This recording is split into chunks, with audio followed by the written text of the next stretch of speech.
Gente, está preparado para receber a palavra? Amém?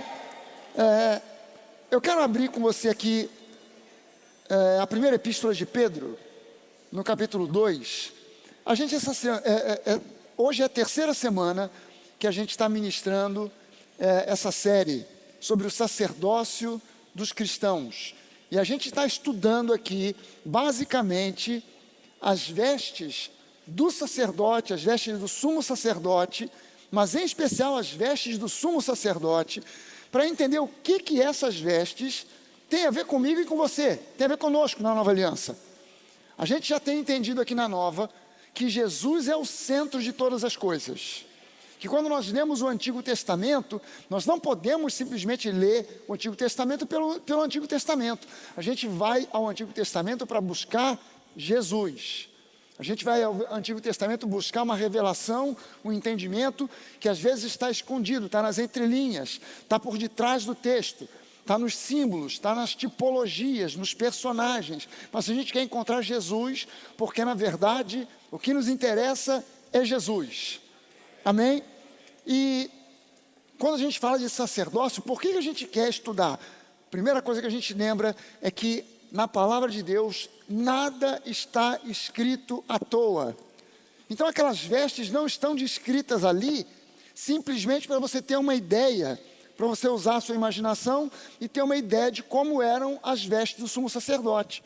Quando você encontra alguma coisa muito descrita, tem uma descrição muito grande, é porque Deus quer que você busque e entenda alguma coisa que está escondida ali naquele texto.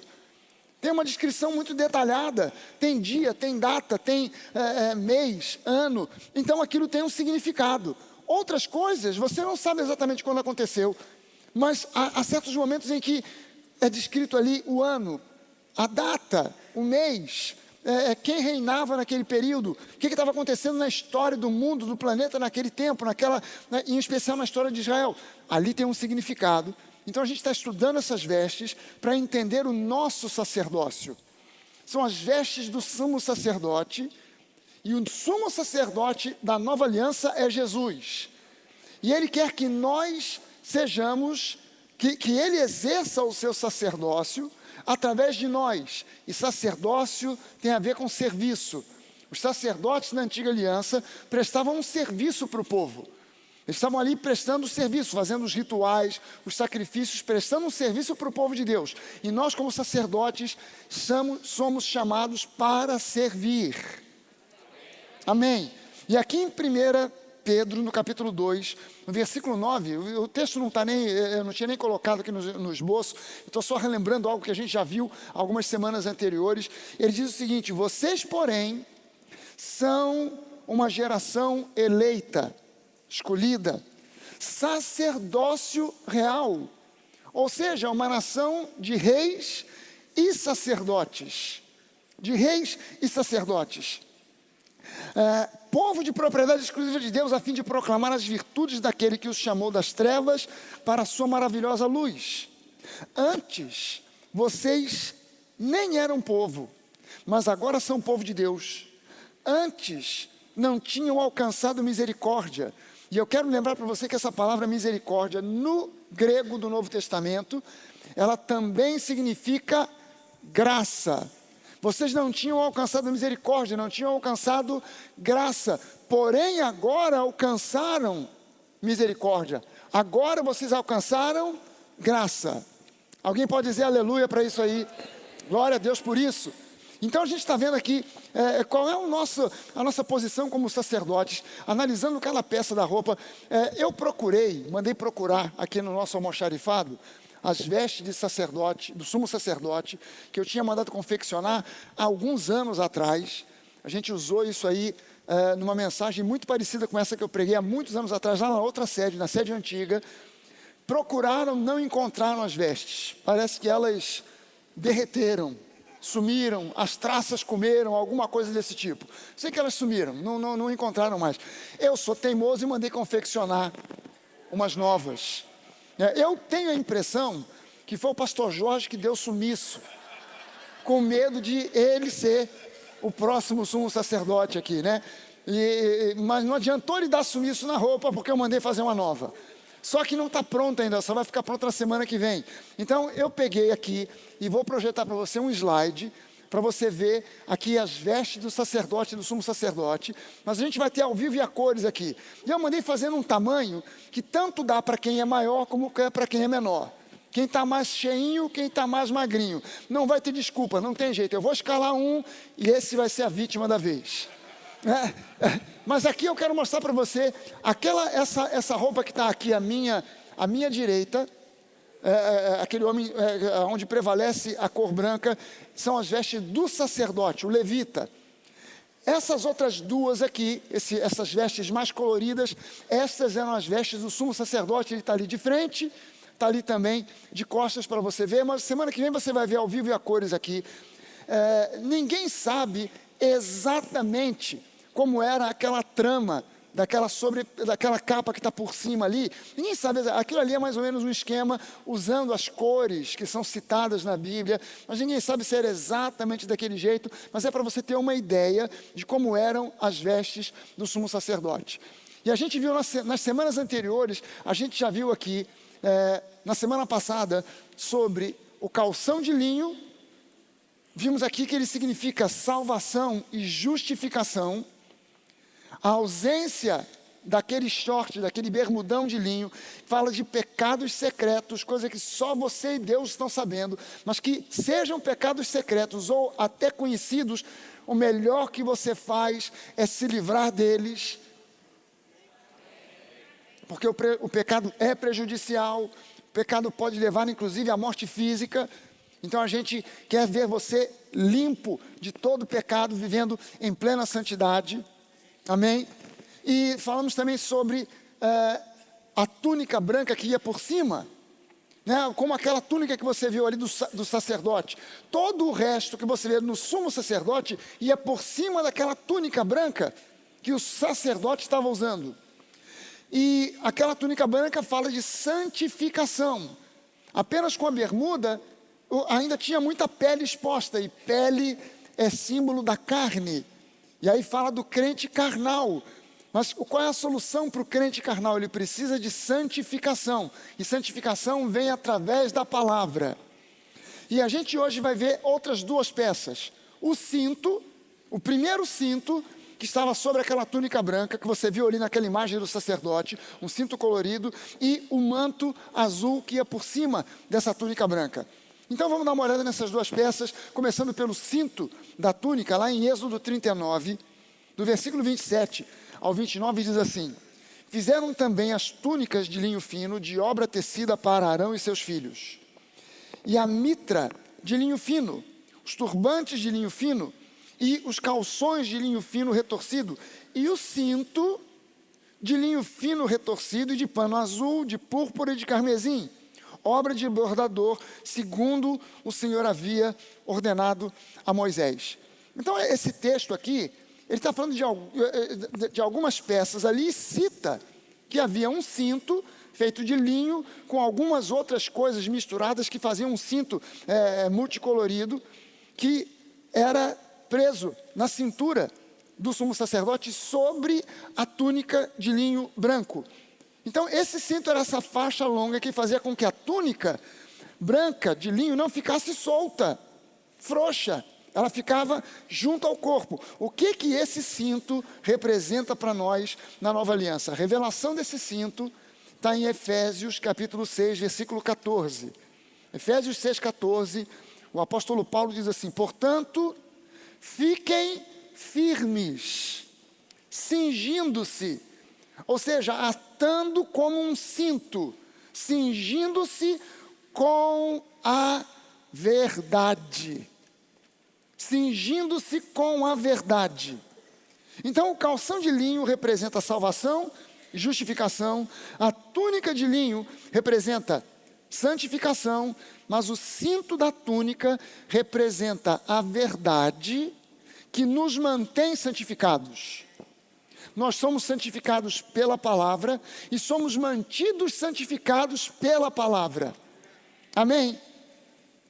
Guarde isso. O que nos mantém santificados é a verdade da palavra. ouvir, estudar, meditar na palavra. Não são as obras, não é aquilo que eu faço o que me santifica, nem o que me mantém santificado. É a palavra que me mantém santificado. Amém? Eu sei que a tradição diz que santificação vem através de coisas que você faz, de roupas que você veste ou deixa de vestir. Não, mas santificação, segundo os conceitos da palavra, são uma realização da própria palavra em nós. Estudar, meditar, ouvir a palavra. Você, nesse momento que está ouvindo a palavra, você está sendo santificado. Por isso que a gente muitas vezes, na maioria das vezes, antes da gente começar a pregação, eu faço que você repita uma confissão de fé. Nessa noite, a palavra de Deus vai fazer um efeito transformador, abençoador na minha vida, e eu não sairei desse lugar do mesmo jeito que eu entrei, mas eu sairei abençoado, transformado, mais semelhante ao meu Senhor Jesus em pensamentos, em palavras e em ações. Isso é a verdadeira e genuína santificação. Amém, gente? Essa é a genuína e verdadeira santificação. Eu não sei se acontece com vocês, mas comigo de vez em quando acontece de dias em que eu não me sinto santificado.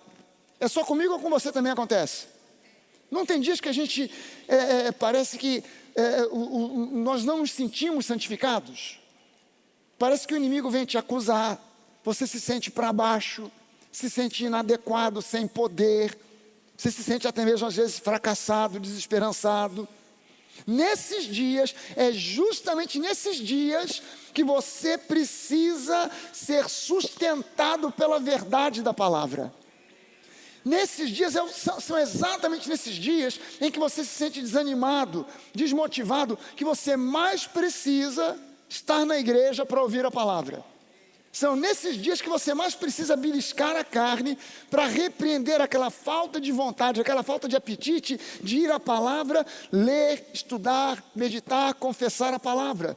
É justamente nesses dias que você mais precisa. Então, você, antes de chegar esse dia, porque esse dia chega, a Bíblia fala sobre o dia mau, e o dia mau acontece na vida de qualquer um, de todo mundo. Antes do dia mau chegar, você precisa conhecer profundamente, não apenas superficialmente, mas conhecer profundamente as realidades da nova aliança. Gente, nós aqui ministramos, pregamos, ensinamos sobre nova aliança, nova aliança, nova aliança, somos gente da nova aliança, mas eu já fui pregar em igrejas onde as pessoas nem sabem o que significa esse termo nova aliança, por incrível que pareça. Para você é feijão com arroz, para você é o dia a dia, nova aliança. Estou cansado de ouvir isso lá na minha igreja, os pastores falam sobre isso, mas eu já cansei de ir a igrejas onde o termo nova aliança é desconhecido pelas pessoas, e nós precisamos nos aprofundar cada vez mais nas realidades da nova aliança. Nós não somos santificados pelo que fazemos, mas por aquilo que a palavra diz que nós somos, por aquilo que a palavra diz que nós possuímos, por aquilo que a palavra diz que nós podemos em Cristo. Amém? Quando você entende quem você é em Cristo, o que você pode em Cristo, o que você possui em Cristo, você vence o pecado.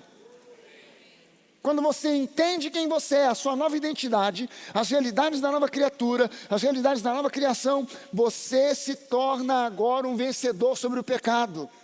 Você não se torna imune ao pecado, mas você se torna vencedor sobre o pecado.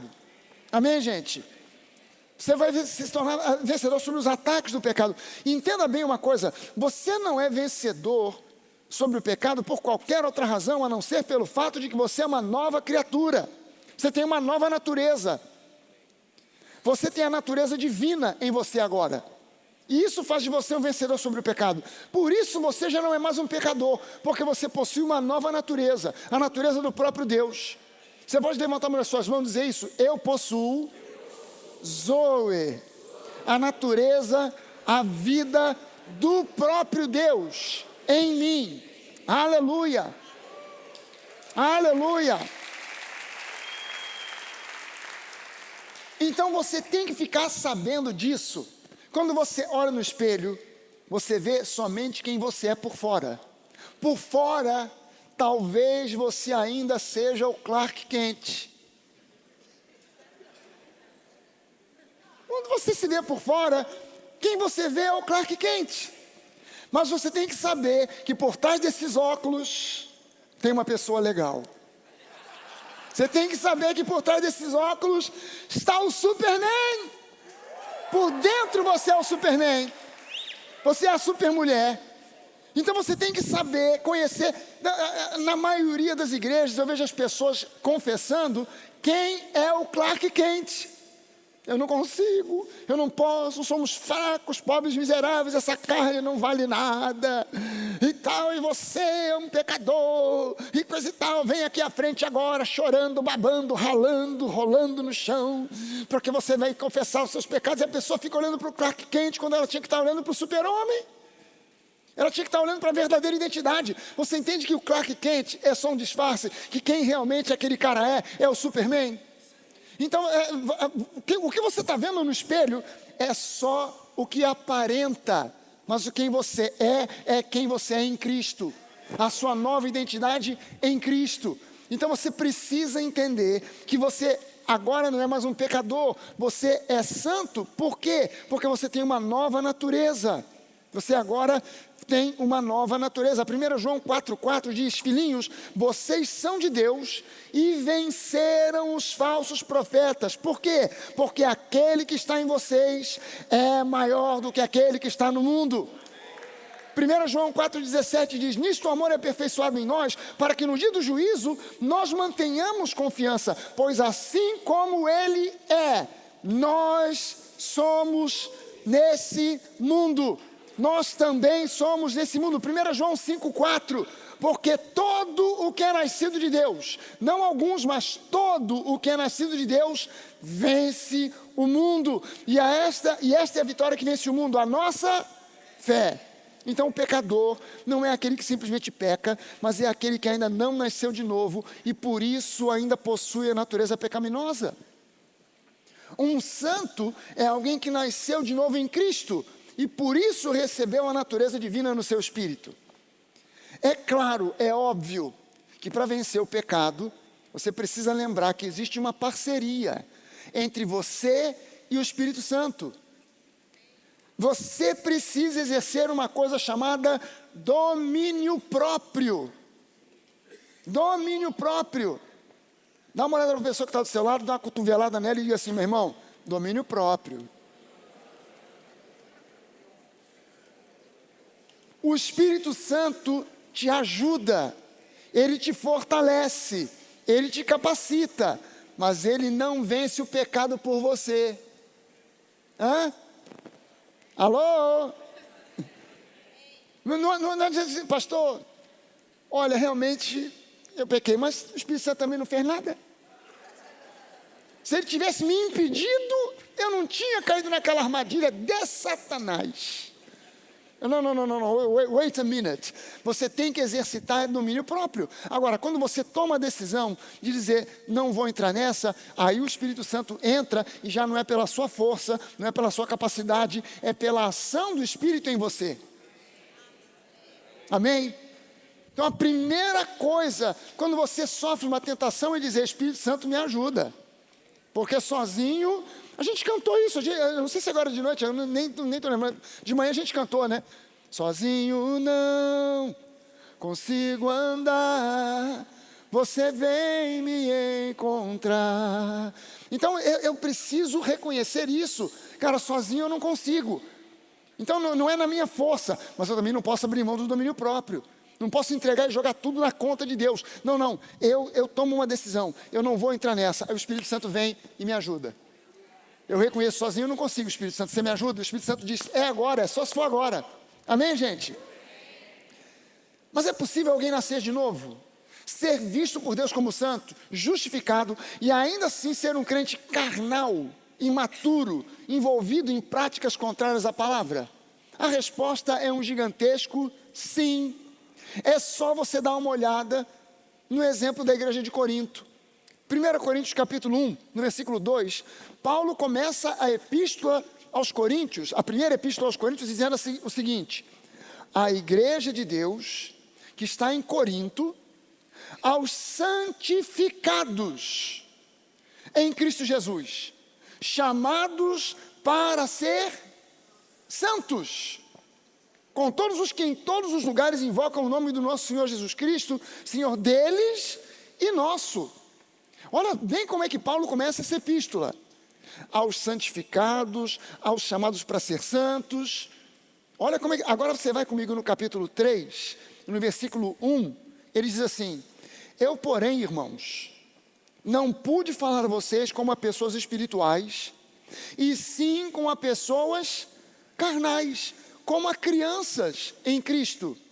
Eu lhes dei leite para beber, não pude alimentá-los com comida sólida, porque vocês ainda não podiam suportar, nem ainda agora podem, porque vocês ainda são carnais. Caramba, mas ele começou tão bem, né? Começou tão bem a epístola aos santificados, chamados para ser santos e tal. Mas agora ele diz: olha, mas quando eu estive com vocês, eu não pude ministrar tudo aquilo que eu gostaria, porque vocês ainda são carnais, são como crianças. E aqui no versículo 3 ele diz: porque se há ciúmes e brigas entre vocês, entre outras coisas, porque depois ele faz um relato de coisas que haviam no meio do povo da igreja de Corinto, que são inimagináveis, como a gente canta aqui. Ele disse: se há entre vocês ciúmes e brigas, será que isso não mostra que são carnais e andam segundo os padrões humanos? Se você lê isso aqui no original grego, Paulo está dizendo: será que vocês não mostra que vocês são carnais e andam segundo meros homens naturais, não nascidos de novo? Você está entendendo isso? Qual é a solução então? Para o homem carnal, para o crente carnal, qual é a solução? 3 coisas que alguém que ainda não é um crente espiritual precisa fazer para sê-lo, para vir a sê-lo. Primeira delas: admitir o seu erro, admitir o seu desvio do alvo. Eu preciso reconhecer, você sabe que a palavra pecado no grego significa, tanto no grego como no hebraico, significa errar o alvo. Errar o alvo. Então a primeira providência é admitir o seu erro, admitir que errou o alvo. É nessa admissão que começa o processo da metanoia, que é a palavra grega que é traduzida muitas vezes como arrependimento, mas que significa mudança de mente. E enquanto a pessoa ficar dando desculpas, se auto-justificando, dizendo coisas do tipo: ah, eu nasci assim. Enquanto ela ficar dizendo: ah, eu já tentei, mas não consegui. Não é para tentar. Ninguém mandou você tentar. Quanto mais você tenta, menos você consegue. Não é para tentar, é para se render. Não é para tentar, é para se render. E enquanto a pessoa ficar dando esse tipo de desculpa, nada vai acontecer. Porque esse tipo de confissão: ah, eu nasci assim, eu já tentei, não consegui. Esse tipo de confissão, esse tipo de declaração é uma declaração de que o poder de Deus é falho. É uma declaração de que o poder de Deus é uma mentira ou é uma ilusão. Espera aí, Deus pode ou não pode mudar qualquer um? Pode. Se ele mudou Paulo, ele pode mudar a mim e a você. Se ele mudou a mim, ele pode mudar você. Se ele pode mudar pessoas aqui, eu olho aqui e fico vendo algumas pessoas, e eu sei, cara, a transformação que Deus causou na vida dessa pessoa. Se Deus mudou essa pessoa, ele pode mudar qualquer um. Coisa que poderia levantar a mão e dizer: pastor, se Deus me mudou, pode mudar qualquer um.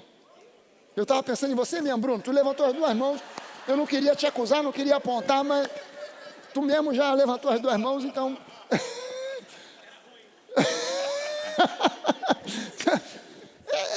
A verdade, gente, é que Deus pode transformar a vida de qualquer um. Não existe essa de eu já tentei. Para de tentar e se renda a Ele.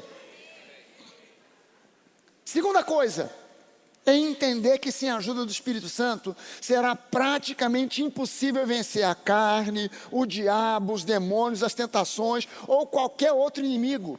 Você precisa entender que você e eu, nós somos completamente, totalmente, absolutamente dependentes do Espírito Santo de Deus.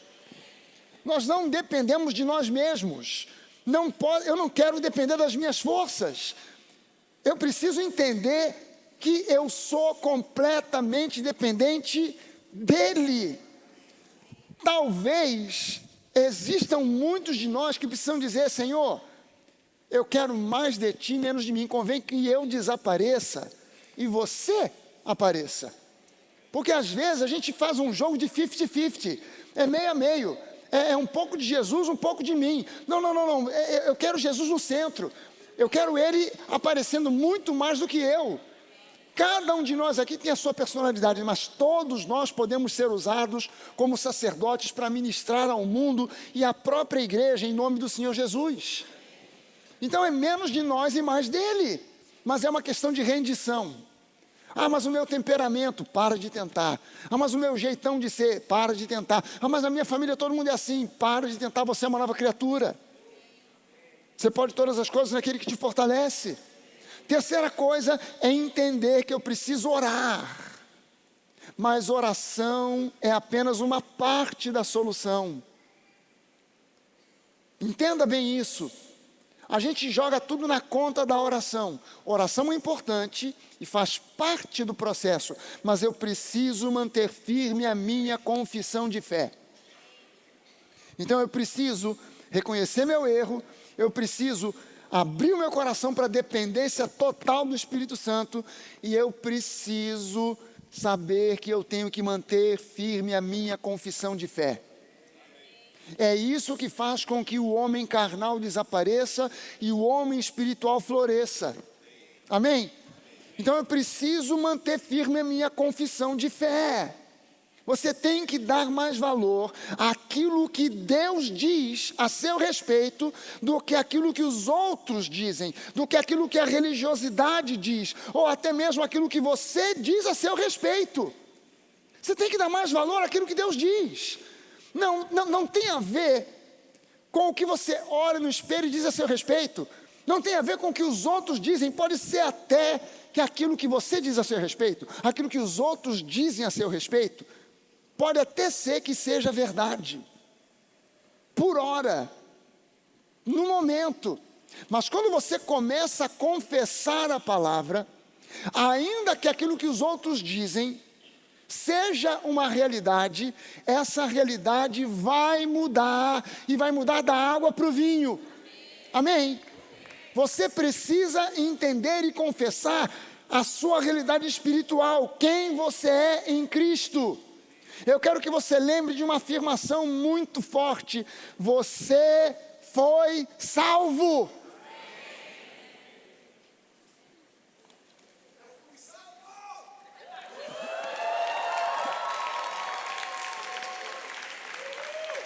Você foi justificado.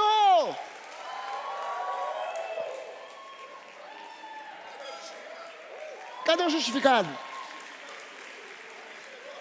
Chegou? Chega aí. Você foi colocado como cabeça e não cauda.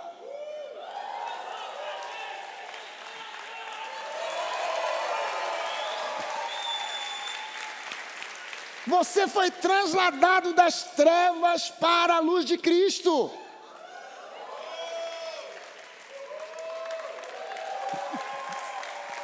Você foi feito mais que vencedor.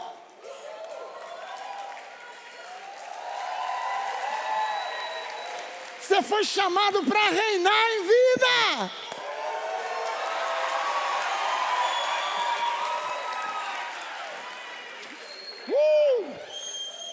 Meu irmão, você está olhando aqui, são 1, 2, 3, 4, 5, 6 realidades que você precisa absorver, esponjar e declarar a seu respeito. Não importa o que o resto diga. Deixa eu convidar você para ficar de pé por um instante.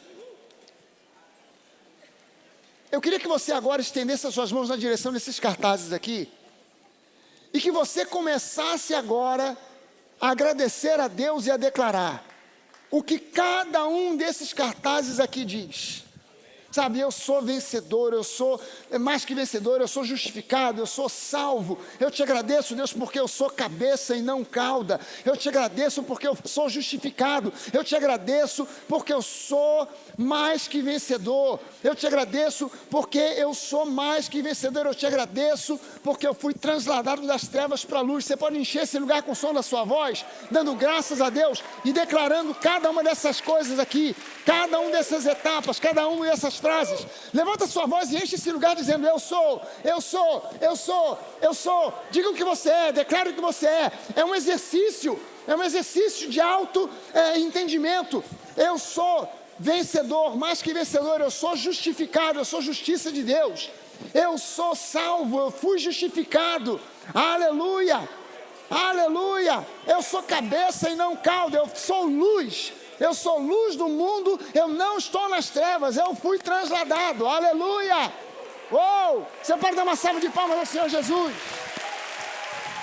Aleluia. Amém. Obrigado, pessoal. Obrigado demais. Gente, fazer esse pessoal fazer isso aí foi um parto. Pastor, eu sou tímido. Vai lá que tu vai fazer. Essas são realidades da nova criação em Cristo, que se você não conhece, e se você não se firma nelas, você vai ser jogado para lá e para cá, incapaz de ver a plenitude do plano de Deus para a sua vida. E esse é o propósito desse cinto: manter a túnica da santificação ajustada, segura no lugar. Você precisa conhecer todas essas realidades. É o que Paulo fala para nós em Efésios no capítulo 4, do versículo 11 em diante. Ele instituiu na igreja apóstolos, profetas, evangelistas, pastores, mestres, com a finalidade de que nós cheguemos à maturidade, à estatura de Cristo, à varonilidade de Cristo, ao amadurecimento de Cristo, e não sejamos mais jogados de lá para cá por todo o vento de doutrina. Gente, me dá uma agonia, uma angústia, uma tristeza, quando eu vejo gente que se firmou na nova, conheceu a palavra da graça e de repente deu uma marcha ré para se estabelecer na lei, no misticismo, que está envolvido às vezes em doutrinas confusas, que conheceu um dia a verdade e deu uma marcha ré. E por isso eu digo para você que está aqui, quem permanece na nova, não é quem está buscando misticismo, não é quem está buscando religiosidade. Quem fica na nova são as pessoas que estão buscando a verdade. Buscadores da verdade se identificam com a nova, buscadores de religiosidade fogem. Quem está buscando misticismo, quem está buscando outro tipo de religião, não fica, porque o que a gente quer aqui não é religião, não é religiosidade, a gente quer encontrar verdade para ter um relacionamento real, verdadeiro, íntimo, pessoal com Deus através de Jesus na força do Espírito Santo. Amém, gente? É isso que a gente quer, é isso que a gente busca, é isso que a gente procura, e a gente precisa de ter o cinto da verdade ajustado na nossa vida. O cinto da verdade é fundamental. A próxima peça da vestimenta é o manto azul, que é chamado em algumas outras versões de sobrepeliz. Esse manto azul ele é descrito em Êxodo 29 e também Êxodo 39, perdão, Êxodo 28 e Êxodo 39. Êxodo 28, no versículo 31 a 35, diz assim, eu vou ler na NVI, diz assim: faça um manto do colete sacerdotal inteiramente de fios de tecido azul, com uma abertura para a cabeça no centro. Ao redor dessa abertura haverá uma dobra costurada como uma gola, para que não se rasgue.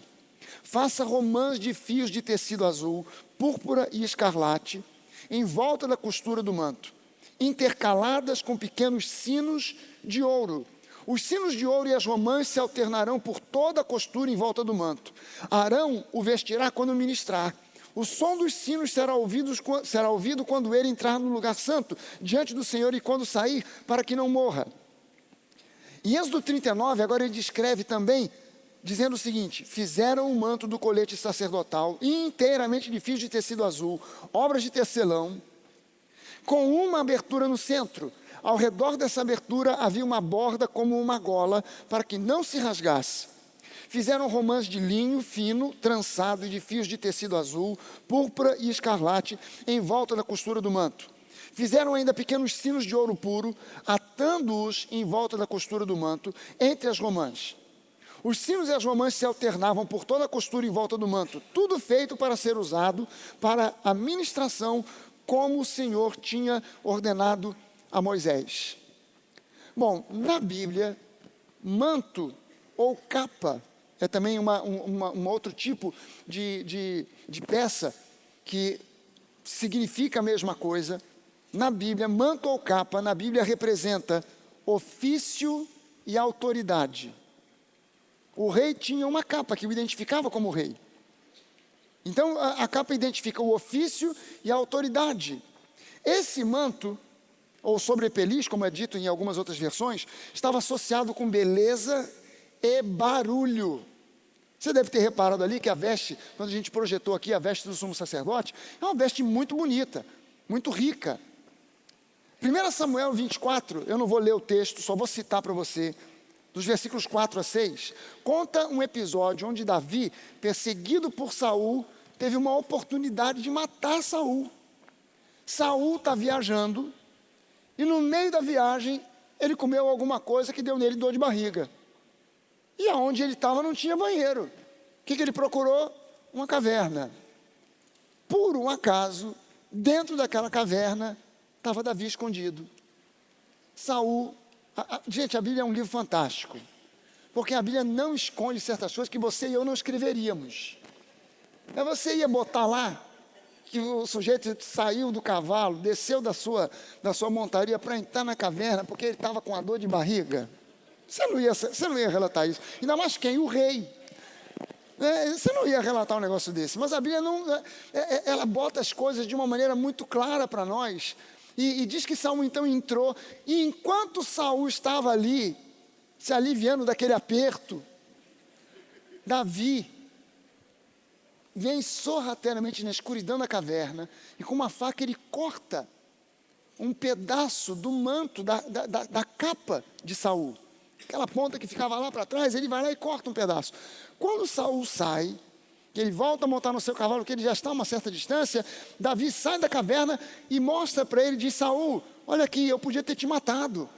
Eu não sou teu inimigo. Você está me perseguindo, mas eu poderia, não te matei porque eu te amo e tal. Mas depois de ter feito aquilo, Davi se arrependeu. Por quê? Porque aquela capa, ela representava, ele sabia que ela representava a unção e representava a autoridade de Saul como rei. E embora Saul tivesse se tornado agora um rei mau, ele ainda continuava sendo o rei. Então Davi até se arrependeu disso, porque aquela capa representava a autoridade e a unção do rei. Então, gente, se o calção de linho representa salvação e justificação, a túnica de linho representa santificação, esse manto azul fala de unção e autoridade que são concedidos a nós quando nós recebemos sobre nós o Espírito Santo. E nesse contexto aqui, eu não estou falando para você sobre o Espírito Santo em nós. O Espírito Santo em nós, habitando em nós, é para a produção de fruto, fruto do Espírito, que é o caráter de Jesus. Mas essa capa, ela fala sobre o Espírito Santo sobre nós. Sobre nós, ou seja, o batismo com o Espírito Santo, manifestando os dons do Espírito. Nós precisamos, gente, de ser humildes o suficiente para reconhecer que nós precisamos da plenitude do Espírito Santo. Não dá para você ficar fazendo escolha. Não, eu quero só o fruto do Espírito, o caráter de Jesus. Não, eu só quero só os dons. Não estou interessado nesse negócio de fruto, eu quero só o poder. Não, nós precisamos dos dois em equilíbrio. Amém? Nós precisamos de ter o Espírito Santo em nós, mas também a experiência do Espírito Santo sobre nós. Veja bem o seguinte, por que os discípulos tiveram que aguardar em Jerusalém pela vinda do Espírito Santo sobre eles após a ascensão de Jesus? Por que eles tiveram que ficar esperando lá? Se Jesus já tinha soprado sobre eles 40 dias antes, dizendo: recebam o Espírito Santo, por que eles tiveram que ficar lá esperando a vinda do Espírito Santo? Porque o ministério de Jesus não pode ser feito apenas com base nas duas coberturas de linho, o calção e a túnica de linho. Não dá para fazer a obra de Jesus só com essas duas coberturas. Sabe, o branco dessas duas coberturas significa pureza, mas sobre a pureza é necessário ser colocado poder. Sem esse poder, você vai morrer puro, mas sem ter experimentado a ação do poder de Deus em você e através de você. Você precisa ser humilde o suficiente para saber que os dons do Espírito são dons do Espírito, não são seus. Você não tem dom de curas, você é usado com o dom de curas no momento em que seja conveniente para Deus. Qualquer um de nós aqui pode ser usado por Deus para a operação de milagres. Qualquer um de nós aqui, qualquer um de nós. Mas é preciso que você entenda, não é você, é para a glória dEle. É para a honra dEle, e o dom é dEle. Então a responsabilidade de curar a pessoa por quem eu oro não é minha. A minha responsabilidade é somente orar. Mas a cura, quem proporciona, quem realiza, é Ele. Então eu não posso sair, poxa pastor, mas eu já orei e teve gente que não foi curada. Você está puxando para você a honra. Quando você faz esse tipo de queixa, você está puxando para você a honra. Você está dizendo, eu fiquei envergonhado, Jesus não me honrou, eu orei e a pessoa não foi curada. Meu irmão, se você orou e a pessoa não foi curada, esse é um problema entre a pessoa e Deus, não tem nada a ver com você. Você é só um instrumento que vai lá e ora, e Deus é quem faz o milagre. Amém? Se tiver que o milagre acontecer, é Deus que vai fazer, você vai ser usado por Ele. Amém, gente? Operação de milagres, não importa o que. E é interessante você ver nesses textos de Êxodo 28 e também de Êxodo 39, que não é citado o material desse manto. O calção é de linho, a túnica branca é de linho, mas o material não é citado nesses textos do manto azul, não é citado. Por que não é citado? Porque a ênfase, no caso desse manto azul, a ênfase não está no material, mas na cor, o azul. O azul na Bíblia é a cor do Espírito Santo. Então essa túnica, essa cobertura, esse manto, ele é azul porque ele representa o Espírito Santo sobre nós. É uma cor prevalente no tabernáculo de Moisés, a cor azul. Para você ter uma ideia, você sabe que o tabernáculo vira e mexe era desmontado e as pessoas andavam pelo deserto, para depois acampar em um determinado lugar. Havia um grupo de levitas que eram os responsáveis por desmontar o tabernáculo. Mas a Arca da Aliança, por exemplo, ninguém podia ver. Se não fosse o sumo sacerdote no dia do Yom Kippur, quem visse a Arca da Aliança morria. Como é que os levitas faziam? Eles pegavam um pano azul, todas as peças do tabernáculo eram embrulhadas em panos azuis. Então eles pegavam uma espécie de um lençol azul, 4 homens, cada um segurando numa ponta, e eles entravam de costas, de olhos fechados. E quando eles chegavam na altura da arca, eles abaixavam o pano azul, empacotavam a arca, e aí sim eles podiam olhar para a arca, porque ela agora estava coberta com aquele pano azul, e aí eles transportavam, e quando chegavam no próximo lugar onde a nuvem de Deus parava, ou a coluna de fogo parava, eles faziam o processo inverso. Agora, de olhos fechados, eles entravam de costas, pegavam o pano, removiam o pano, e saíam sem olhar, mas envolvido em pano azul. Azul é a cor do Espírito Santo. Então, o que isso mostra para nós? Tudo que Deus usa tem que ter a unção do Espírito Santo. Tudo que Deus usa, você, tem que ter a unção do Espírito Santo. Isaías capítulo 10, no versículo 27, diz assim: acontecerá naquele dia, falando profeticamente sobre a nova aliança, falando profeticamente sobre nós, o nosso tempo, acontecerá naquele dia que o peso, ou o fardo, será tirado do teu ombro e o seu jugo do teu pescoço. Jugo que será despedaçado por causa da gordura. Mas é interessante você ver que esse jugo, essa canga que era removida e destruída, é por causa da gordura, mas essa palavra gordura, no original hebraico, pode ser traduzida como unção. Unção. Quando eu falei sobre unção, alguém me contou uma piada infame. Pastor, uns são, outros não são. Eu falei, meu Deus do céu, essa foi a pior piada que eu ouvi nos últimos tempos. A gente precisa de unção, né, pastor? Unção, outro não são. Eu falei, meu Deus do céu, tem misericórdia, Senhor. Não manda um raio na cabeça desse homem agora, em nome de Jesus.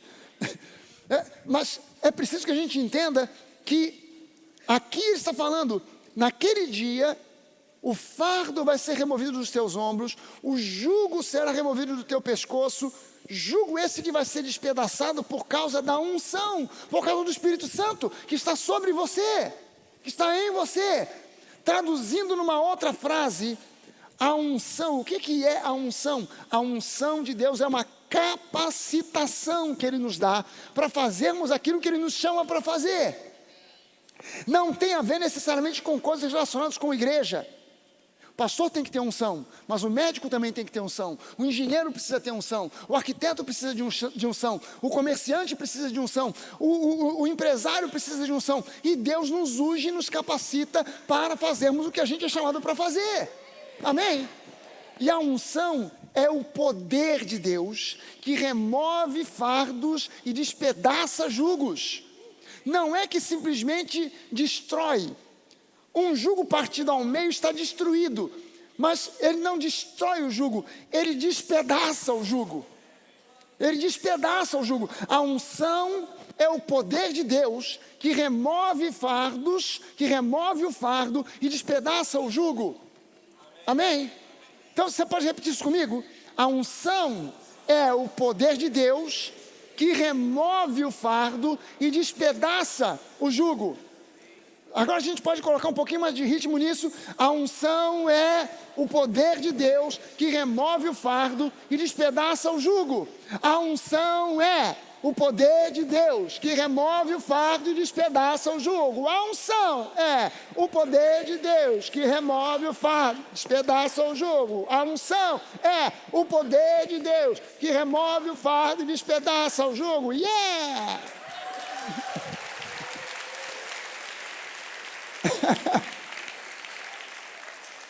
Esse é o rap do Fragale. Esse manto, gente, era vestido pela cabeça. Você prestou atenção na descrição? Ele era vestido pela cabeça, como uma camisa de malha, uma t-shirt que a gente bota pela cabeça. Por quê? Porque o Espírito Santo vem do alto. E a gola do manto era reforçada para que não se rasgasse, o que nos fala do poder do Espírito Santo que não pode ser rompido, abalado ou contido. Lá em Isaías 43:13 diz: agindo eu, quem impedirá? Agindo Deus, quem impedirá? Amém, gente? Na orla do manto tinha romãs e sinos alternados na beira, na barra, havia um sininho, uma romã, um sininho, uma romã, um sininho, uma romana, uma romã. Tinha que haver barulho sobre o sumo sacerdote, para que todos soubessem que ele estava vivo e atuante. Então, quando as pessoas começavam a escutar, opa, o sumo sacerdote está passando aí, porque tem o barulho dos sininhos. O sumo sacerdote está chegando, porque estou ouvindo o barulho dos sininhos. Então, isso significa que o sumo sacerdote estava vivo, e nós servimos a um Deus vivo. Os guizos ou sinos representam os dons do Espírito, enquanto as romãs representam o fruto do Espírito. E isso nos mostra, gente, que os dons e o fruto do Espírito caminham juntos, lado a lado. Uma igreja, uma congregação tem vida quando os sinos estão tocando, ou seja, quando os dons estão fluindo. Uma congregação está viva quando os sinos estão tocando e as romãs estão frutificando, ou seja, os elementos do fruto do Espírito estão manifestando. Nós precisamos de estar cientes disso. Uma igreja viva é uma igreja que tem a manifestação do fruto do Espírito e dos dons do Espírito Santo. Aleluia! E nós queremos os dons genuínos. Nós não queremos meros sapateados. Nós não queremos meros rodopios. Nós queremos os dons do Espírito para valer. Nós não queremos pessoas berrando e gritando. Nós queremos pessoas originalmente, genuinamente orando em línguas. Nós não queremos falsas profecias. Nós queremos pessoas encorajando, animando, fortalecendo umas às outras com palavras proféticas. Nós não queremos falsos milagres. Nós queremos gente sendo curada, restaurada física e emocionalmente. Nós queremos também o caráter de Deus manifestado. Nós queremos pessoas na igreja que reflitam o caráter de Jesus, a bondade de Jesus, o amor de Jesus, a generosidade de Jesus, o carinho de Jesus, a afeição de Jesus, a empatia de Jesus. Amém? E nós podemos ter isso em equilíbrio. Estavam alternados para que os sinos não estivessem batendo um no outro. Isso fala de um lugar onde não existe confusão. A Nova é uma igreja de gente sadia. A Nova é uma igreja de gente descomplicada. Olha para a pessoa que está do seu lado e vê se ela tem cara de complicado ou descomplicado. E diga para ela o seguinte: meu irmão, se complicado és, descomplicado serás.